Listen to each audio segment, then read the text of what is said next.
Switzerland is one of the wealthiest and most stable countries in the world. It is home to global banks, multinational corporations, exceptionally high salaries, and cities that seem almost meticulously ordered. Its political system is so steady that dramatic change feels rare. Yet Switzerland's rise is one of the most unusual national stories in modern history, because almost none of the traditional ingredients of power are present. Switzerland has no coastline, no large reserves of natural resources, no imperial past, and a relatively small population. It is completely surrounded by larger, historically more powerful neighbors: France, Germany, Italy, Austria, and Liechtenstein. These surrounding nations fought wars, built empires, and competed for dominance across Europe. Switzerland did something very different. It endured, adapted, and turned its limitations into strengths. At the center of Switzerland's story is geography. The country is defined by the Alps, which dominate the southern and central regions. These are not gentle hills, but steep, jagged mountains carved by glaciers, filled with deep valleys and high passes. North of the Alps lies the Swiss plateau, where most of the population lives today. This region is more suitable for cities and agriculture. To the northwest rise the Jura Mountains, lower than the Alps, but still rugged and historically isolating. Together, these landscapes form a kind of natural fortress: mountains in the south, plateau in the center, and ridges in the north. This terrain shaped Switzerland long before it became a country. Large invading armies found it extremely difficult to move through such geography. There were no wide plains for easy conquest. Instead, travel depended on narrow alpine passes, specific routes that connected northern and southern Europe. For centuries, controlling these passes meant controlling trade between major regions of the continent. Switzerland was never truly isolated. It sat at the crossroads of Europe. Goods like salt, silk, spices, and later industrial products moved through its valleys. The people who lived there were not cut off from the world. They were its gatekeepers. Mountain life also shaped culture and politics. Communities in remote valleys had to be tightly connected to survive harsh winters and difficult terrain. Cooperation was essential, but so was independence. Villages relied on each other while fiercely protecting their local traditions and decision-making powers. This balance between shared responsibility and local autonomy became one of the defining features of Swiss political life. Switzerland did not begin as a unified state. It began as a network of alliances. In the late 13th century, small alpine communities formed defensive agreements to protect themselves from outside rulers, particularly the powerful Habsburg dynasty. These early regions, known as cantons, did not unite because of a shared ideology or a single national identity. They united for practical reasons: to defend their land, preserve local freedoms, and avoid rule by distant nobles. Over time, more cantons joined these alliances. What started as a loose set of mutual defense pacts slowly developed into a confederation. This structure is still reflected in the country's official name, the Swiss Confederation. Unlike centralized kingdoms such as France or England, Switzerland remained highly decentralized. Each canton kept significant authority over its own laws, customs, and institutions. Switzerland became less like a single nation-state and more like a partnership among regions. This decentralized structure helps explain another distinctive feature of Switzerland: its four national languages: German, French, Italian, and Romansh. These languages are not the result of modern immigration, but of historical and geographic realities. Different parts of today's Switzerland were long connected to surrounding cultural areas. Western regions were influenced by France, the southern canton of Ticino by northern Italy, and central and northern areas by German-speaking Europe. Romansh survived in isolated alpine valleys where outside influence was limited.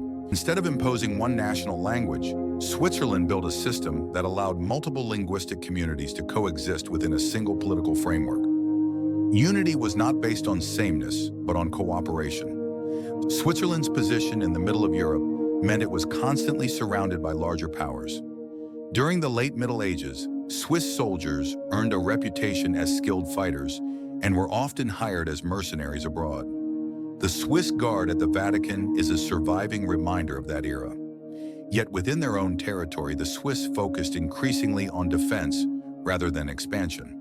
Their mountains, militias, and local fortifications made invasion difficult and costly. A key turning point came in 1515 when Swiss forces were defeated at the Battle of Marignano. After this loss, Swiss leaders gradually reduced foreign military adventures. Over time, the idea of neutrality began to take root. Neutrality did not mean weakness. It meant avoiding entanglement in the wars of other powers while concentrating on internal stability and defense. This principle was formally recognized in 1815 at the Congress of Vienna, when European powers acknowledged Switzerland as a permanently neutral state. From then on, Switzerland's role in Europe was unique. It was not an empire, not a kingdom, and not a great military power. It became a buffer state in a continent often torn apart by conflict. Neutrality and stability proved to be valuable assets. Switzerland had no major natural resources, such as gold or oil, but it developed a reputation as a place where political systems did not collapse overnight. In a Europe marked by revolutions, regime changes, and wars, this consistency attracted wealth. During the 19th and early 20th centuries, Switzerland built a powerful banking sector. Political neutrality and domestic stability made it an appealing location for storing assets. Banking secrecy laws further strengthened its image as a secure and discreet financial center. Money flowed into Switzerland not because it conquered territories, but because it earned trust. At the same time, Switzerland developed a political system that remains unusual even today: direct democracy. Swiss citizens do not only vote for representatives, they also vote directly on laws and constitutional changes. Through referendums and popular initiatives, citizens can challenge parliamentary decisions or propose their own amendments. This system often slows political change, but it gives people a strong sense of ownership over national decisions. Power is not concentrated in a single dominant city either. Bern serves as the federal city where the government is based, but Switzerland does not officially designate a capital in the traditional sense. Authority remains widely distributed across cantons and municipalities. The two world wars of the 20th century tested Switzerland's model. Surrounded by countries at war, Switzerland mobilized its military and prepared for possible invasion. Defensive plans focused on the Alps, where fortresses, tunnels, and bunkers were carved into mountainsides. The strategy was to retreat into the high Alps and make any occupation extremely costly. Switzerland was not invaded in either world war. Its neutrality, difficult terrain, military preparedness, and economic usefulness all played a role. However, neutrality was complex. Switzerland traded with different sides, and its wartime economic activities remained the subject of historical debate. Even so, the country emerged physically intact while much of Europe lay in ruins. This gave Switzerland a significant advantage in the post-war era. While other countries rebuilt, Swiss industries expanded. The country became known for precision manufacturing, watches, pharmaceuticals, machinery, and engineering products associated with quality and reliability. Switzerland did not rely on colonies or vast natural resources. Instead, it exported expertise, innovation, and high standards. Another unusual aspect of modern Switzerland is its relationship with Europe. Despite being located at the heart of the continent, Switzerland is not a member of the European Union.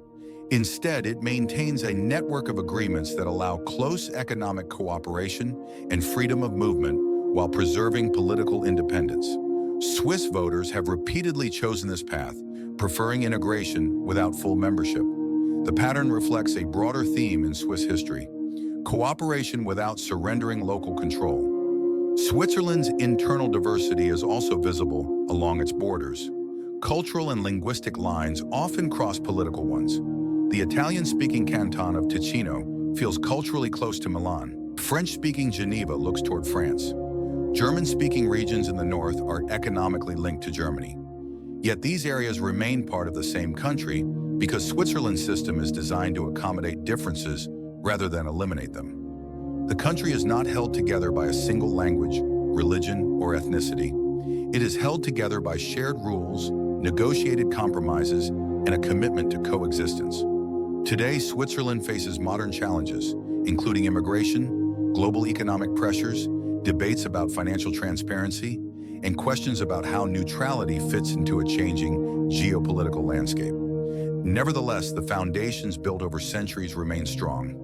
Local autonomy, direct participation in decision-making, economic specialization, and diplomatic neutrality continue to define the country. Switzerland's story shows that power does not always come from size, natural resources, or military conquest. Sometimes it comes from balance. A harsh landscape encouraged cooperation. Geographic isolation fostered local self-rule. Centuries of navigating between stronger neighbors led to a culture of negotiation and neutrality. Out of mountains, valleys, and multiple languages, Switzerland built a political system that functions like a long-term agreement among its people. In a continent shaped by empires and wars, Switzerland chose a different path. It became a country built like a contract, carefully balanced, constantly negotiated, and widely trusted. And in doing so, this small landlocked nation in the heart of Europe turned some of the toughest geography on the continent into the foundation of one of the most stable and prosperous societies in the world.